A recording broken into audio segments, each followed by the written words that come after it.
the healing is about, you know, physical healing, mental healing, spiritual healing, emotional healing. And so there was a point when I looked over in my apartment and saw my guitar sitting in the corner, just kind of dusty and ignored and neglected. And so I wrote this next poem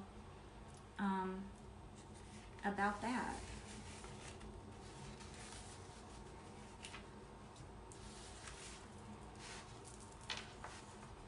I'm just checking the time there.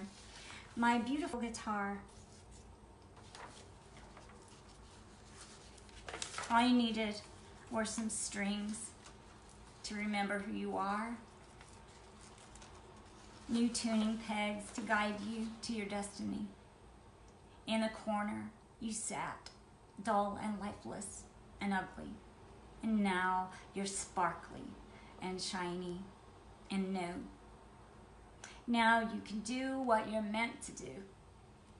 I'm sorry for my neglect, relegating you to the corner, standing in the way of your happiness, for my own selfishness, seeing you as a thing of the past, a relic for my own memories, a sounding board for my own hollowness, reflection of me living in the past, memories caught, trapped in those dead, loose, dull strings.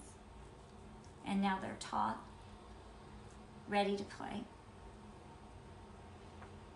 And now you're you again, ready for today.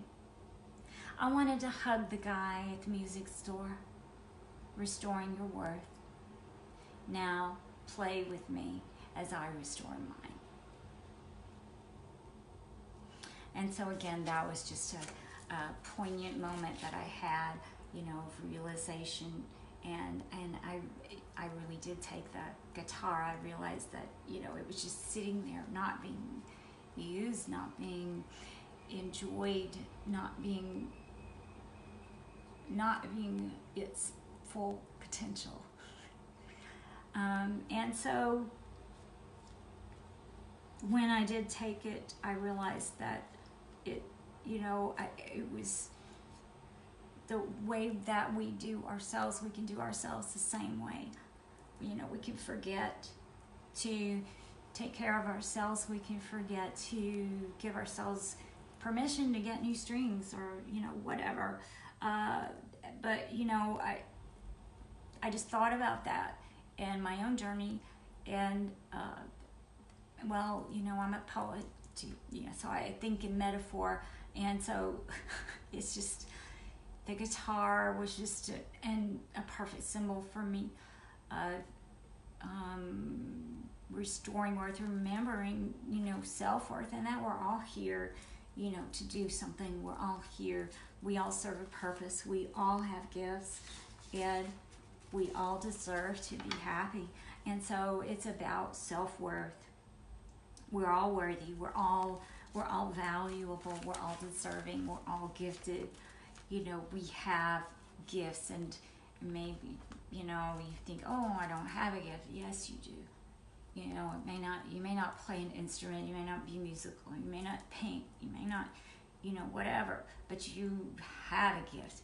If it's negotiating or communicating, listening to people, talking to people, cooking, you know, dancing, it can be anything. It can be anything.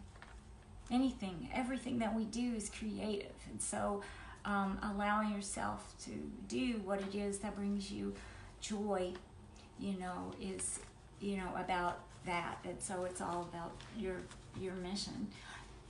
I think we all have missions and purpose, and I know that we all have gifts. And so I just hope that you give yourself permission to connect to that, and remember that you're worthy and valuable. And then there's something that, you know, we all go through, I think, called imposter syndrome, where, you know, we think, oh, what am I doing here? And you know, how did I get this job? How did I end up here? How did I, you know, and then, you know, we get these feelings of who do I think I am? You know, what am I doing here? But that's called imposter syndrome, and so that's from the feeling of not enough. And so a lot of us have those childhood wounds that come up like that, because we have just simply misperceived the behavior of others toward us as an interpretation of our own value and our worth. And so much of that is not true. So much of that is not true. And so we just have to give ourselves permission to do that, and to move into whatever brings us joy and bliss, so that we can relax enough to remember our own worth, and that we don't have to be perfect, and none of us is perfect. And it's okay to be flawed, quote flawed, but that's an illusion. That's not even true either. We aren't flawed. So we're, you know, all different. And that is a miracle.